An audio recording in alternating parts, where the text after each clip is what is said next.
تیل شیل ساتھ نکلے گا وہاں سے, کیا ہے ساؤتھ چائنا سی میں؟ دیکھیے اگر آپ ہسٹری ٹریس کریں پاکستان کے ریلیشنز کی یونائٹڈ اسٹیٹس کے ساتھ, تو وہ سیٹو ہو, سینٹو ہو, یا اس کے بعد کے نان نیٹو الائنس جو ہو, وہ بیسیکلی اس میں جو پرنسپل کلاس تھی وہ تھی کہ کمیونزم کے خلاف لڑائی کرنے کے سلسلے میں انہوں نے پاکستان کو اپنا ایک پارٹنر بنایا تھا. ٹھیک ہے. اور وہ اسی لیے جب بھی ہندوستان کی بات آتی تھی تو پاکستان امریکہ کو ایکیوز کرتا تھا کہ اس نے ہمیں اسی طریقے سے سپورٹ نہیں کیا جتنا کہ شاید ہماری امید لگی ہوتی تھی. لیکن پاکستان انفارچونیٹلی یہ بھول جاتا تھا کہ یہ جو الائنسز تھے, جو امریکہ کی سپورٹ تھی, وہ پاکستان کے لیے انڈیا کے خلاف نہیں تھی, وہ پاکستان کے لیے اس وقت کے USSR کے خلاف تھی, کنٹین کمیونزم. اچھا یہ بڑی لمبی کہانی ہو جائے گی, اس میں نہیں پڑھتے ہیں. اب over a period of time یہ جو کنٹین USSR اس کی ڈسممبرمنٹ کے بعد اب وہ ٹرانزیشن کر گئی ہے ٹو کنٹین چائنا پالیسی. اب امریکہ کی جو بیسک پرنسپل فوکس ہے وہ یہ ہے کہ جی چائنا کو کنٹین کیا جائے. اب چائنا کو کنٹین کرنے کے لیے امریکہ کی فرسٹ آپشن ہوتی ہے کہ پاکستان کو پارٹنر بنایا جائے, کیونکہ ایک بڑے پارٹنر کو, طاقتور پارٹنر کو ہینڈل کرنا, مینیپولیٹ کرنا مشکل ہوتا ہے.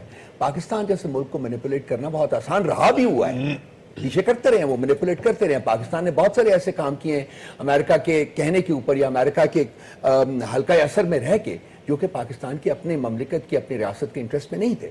سو انڈیا کو کنٹرول کرنا, میں ٹیکنیکلی ایگری کرتا ہوں جن صاحب کے ساتھ کہ وہ انڈیا اتنا بیوقوف بھی نہیں ہے کہ وہ اپنے آپ کو اس آگ کے اس میں پھینکے گا.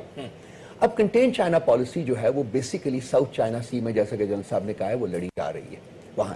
اب انڈیا اپنے بیس سے بہت باہر نکل کے یہ لڑائی لڑنے کی کوشش کر رہا ہے. اب کامنالٹی جو اس وقت US اور انڈیا کے درمیان ہے وہ چائنا ہے, وہ dislike and hatred of China ہے, کنٹینمنٹ آف چائنا ہے. سو اس کامنالٹی نے ان دونوں ملکوں کو اپنے ساتھ, اپنے ایک دوسرے کے ساتھ جوڑا ہے. اس میں اینٹی پاکستان فیکٹر بہت لمیٹڈ ہے, اس میں اینٹی چائنا فیکٹر جو ہے وہ بہت ڈومیننٹ ہے. وہ آپ کو تو یاد بھی نہیں آ رہا کہ چائنا نے کیا ڈومینیشن. اب یہ جو کہتے ہیں بالکل نیوٹرل رہتے ہیں چائنا. نہیں, وہ بات نہیں ہے. چائنا نیوٹرل نہیں رہے گا. چائنا کے جو سٹانس ہوگا, میں یہ بھی اگری کرتا ہوں کہ کسی تھنک ٹینک کی اسٹیٹمنٹ کو اتنی زیادہ اہمیت دینی نہیں چاہیے, لیکن میرا خیال ہے کہ چائنا بہت کلوزلی واچ کر رہا ہوگا ان ڈیولپمنٹس کو, بہت کلوزلی واچ کر رہا ہوگا. اور چائنیز جو ہیں وہ زیادہ بولتے نہیں ہیں.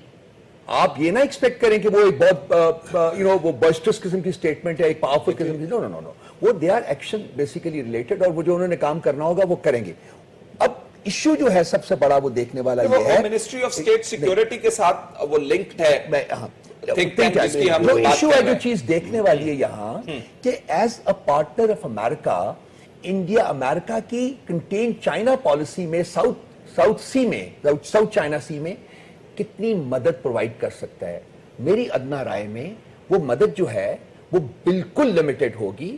ابھی انڈیا اتنا زیادہ پاورفل نہیں ہوا, اور ان کی جو ویپن سسٹمز ہیں وہ اتنے زیادہ ماڈرن نہیں ہوئے کہ وہ ساؤتھ چائنا سی میں امریکہ کو سپورٹ کر سکے. ہاں, ایک مورل سپورٹ کے طور کے اوپر, اور یہ کہ جی ہم اس خطے میں بھی بیٹھے ہوئے ہیں امریکہ کے انٹرسٹ کو سیف گارڈ کرنے کے لیے, یہ ایک سچویشن بن سکتی ہے. لیکن مور دین دیٹ جو اس کی پریکٹیکل مینیفیسٹیشنز ہیں وہ مجھے in the context of promoting US interest in the region وہ اتنی زیادہ نظر نہیں آتی جتنی کہ. اچھا, پاکستان کی وریز, جو پاکستان کے کنسرنز کیا ہیں, میں فیل کرتا ہوں جیسے کہ میں نے پہلے عرض کیا, پاکستان کا مسئلہ زیادہ سائیکولوجیکل ہو چکا ہوا ہے کہ جو بھی ڈیولپمنٹ ہوتی ہے ہم فیل کرتے ہیں کہ جی وہ ہمارے خلاف ہے. آبویسلی انڈیا کے ساتھ ہمارے تعلقات اچھے نہیں رہے, لیکن خطے میں کسی بھی ملک کے ساتھ ادر دین چائنا ہمارے تعلقات اچھے نہیں ہیں. سو آئی ڈونٹ تھنک کہ at the end of the day یہ جو ہے ان کا ایک انڈرسٹینڈنگ ہے, یہ جو سب کچھ ہے وہ پاکستان کے لیے اتنا فیئر فیکٹر ہونا چاہیے. یہ سب چائنا ڈریون ہے, اور یہ چائنا کا ہی اس سیگمنٹ میں بہت تھوڑا اس ٹائم اگر آپ ایڈ کر دوں تاکہ آپ دیکھیں, پاکستان میں یہ جو رؤف کہہ رہے ہیں, میں اس بات سے اگری نہیں اس لیے کر رہا کہ انڈیا میں, چونکہ انڈیا 5 گنا بڑا ہے, اس میں پاکستان فوبیا کہیں زیادہ ہے. الیکشن لڑے جاتے ہیں پاکستان کے اوپر, پاکستان میں وہ چیز نہیں ہے. ہمیں لازماً کنسرن اس لیے ہوتا ہے کہ اگر امریکہ نہ بھی مدد کرے گی تو جو انڈیا ہے وہ ہم سے کم از کم کچھ نہیں تو 3 گنا زیادہ فورسز رکھتا ہے, 6-7. تو ہمارا کنسرن تو موجود ہے. ایک چھوٹے ملک کا کنسرن اپنا ہوگا, لیکن اس میں جو ڈائکوٹمی آپ نے ذہن میں رکھنی ہے وہ یہ ہے کہ انڈیا میں رہے دو کشتیوں میں پاؤں. ایک طرف وہ ان کے ساتھ برکس میں حصے دار ہیں, دوسری طرف وہ شنگائی ایگریمنٹ میں بھی ان کے ساتھ بیٹھے ہوئے ہیں باقیوں کے دوسرے گروہ کے ساتھ. یہ کسی وقت پہ آ کے امریکہ ان سے چوائس کروائے گا کہ آپ کہیں ادھر سے, کیونکہ وہ بہت برکس جو ہے وہ بہت بڑی تھریٹ ہے.